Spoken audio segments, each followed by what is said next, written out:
There are certain habits you can adapt that will have an almost immediate effect on your life, and some of these habits are very common among people who tend to do better in life than most of us. And these are all habits that if you apply on a regular basis will undoubtedly have an effect on you. So in this video I'll talk about 5 habits that will actually change your life for the better. So the first habit is reading, and it shouldn't come as a shock that some of the most successful people in the world has one core habit in common: reading books, lots of books. I'm not talking about fictional books like Harry Potter, but non-fictional books with actual advice you can apply to improve your life in one way or another. I'm sure you've heard the saying that the average CEO reads 50 books a year. However, this is not entirely true. They read more than that if you want to believe a recent survey, which suggests the number of books are closer to 60 books a year among top CEOs.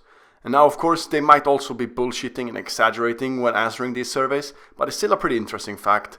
And it's also worth noting that a lot of these successful self-made businessmen were once uninspired, aimless, lost people looking for some kind of meaning, and that journey often started by opening a book and reading it with no real goal in mind other than to know something they didn't already know. And reading is one of the most powerful habits you can implement, as it allows you to not only expand your knowledge and stimulate creativity, but also make better decisions and find more comfort in a sometimes chaotic world. And since I made reading a habit, I've also made some adjustments for the better in my life, whether it be conscious or not, but it has definitely had a great impact and I can't recommend it enough. The next thing is single tasking. Multitasking is a pretty neat word that gets thrown around, but it's something we as humans simply cannot execute effectively. Trying to do more than one thing at a time will only have more detrimental effects on progress compared to single tasking. Multitasking and juggling between tasks will only lead to wasting time and energy, which can be extremely stressful when you need to get shit done.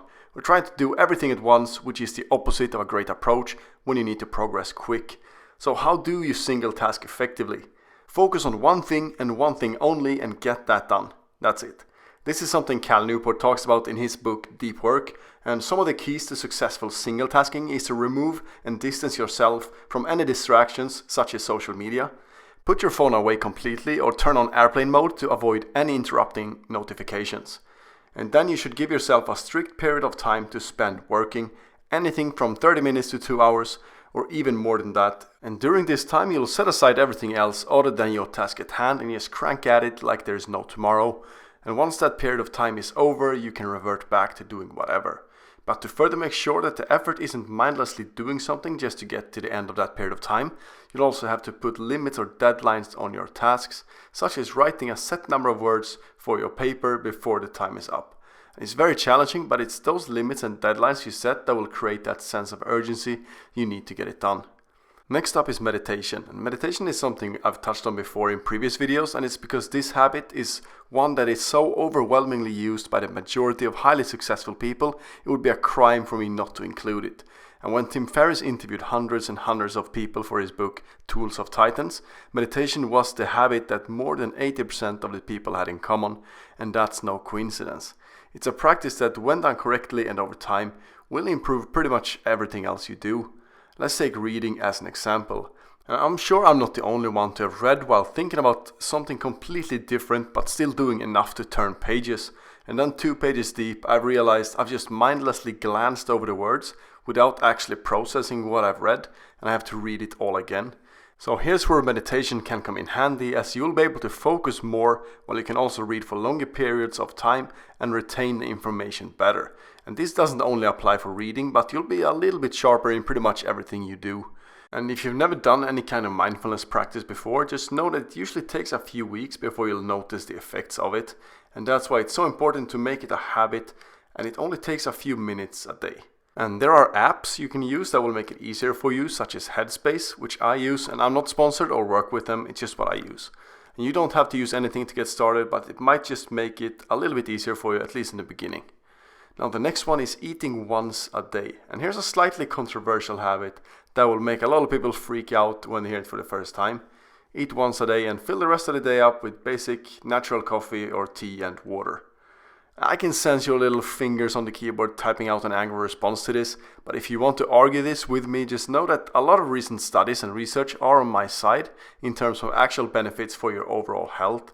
And the traditional way of eating 6 small meals a day is not only impractical, but constantly refueling your body seems to do more harm than good. And this way of eating won't really benefit anyone except for the massive food corporations that want you to eat all the time. However, eating only one meal a day might be a bit extreme to start off with, so try to go for 2 meals a day during an 8-hour window and work from there. Not only does it do wonders for your body and mind, but it will also free up a lot of time, and now you have bigger chunks of space free to get shit done. And if you want to know more about this concept called OMAD, I've done another video where I talk about it in more detail, so I'll link that in the description below. But this is also something you'll most likely struggle with in the first few days or weeks, but once you get used to it, goddamn, you won't want to go back. It makes life less clustered, especially if you have to travel a lot, as you can just squeeze in one meal when it fits the schedule, rather than to carry around snacks or get those ridiculously expensive meals at the airport that you could have used to pay your monthly rent with. Now, the last habit that will actually change your life is waking up early. I know you don't really want to hear that you should be dragging yourself out of bed earlier than you already do, but damn does it feel good to sip that morning coffee while the sun goes up, knowing you have plenty of time before you actually have to do anything. Again, this is a habit the majority of highly successful people have implemented because it actually works. And it's right here in the calm before the storm of the day you want to have a ritual that you can follow every morning to set you up for the often chaotic day. And the great Stoic Marcus Aurelius used to remind himself every morning that he will inevitably encounter bitter, angry, disrespectful people, but that their behavior are out of his control. He could only control how he reacted to those people, and he chose to not really give a fuck about it or just laugh it off, which seems like a rarity in today's overly sensitive society. But if you can master that trait, you will save yourself a ton of energy and frustration, but try to aim for some structure here at the start of your day rather than rushing and stressing from it because you want to snooze one more time, as that does more harm than good in the long run. Now, to end this video, I want to highlight that you should only really start with developing one habit at a time and avoid doing too many drastic changes at once. Now, it's like trying to build a huge solid castle in a single day. You can't rush these things. It will most likely fall from the slightest of pushes because the structure is weak and messed up, and you'll just end up being discouraged to build it again.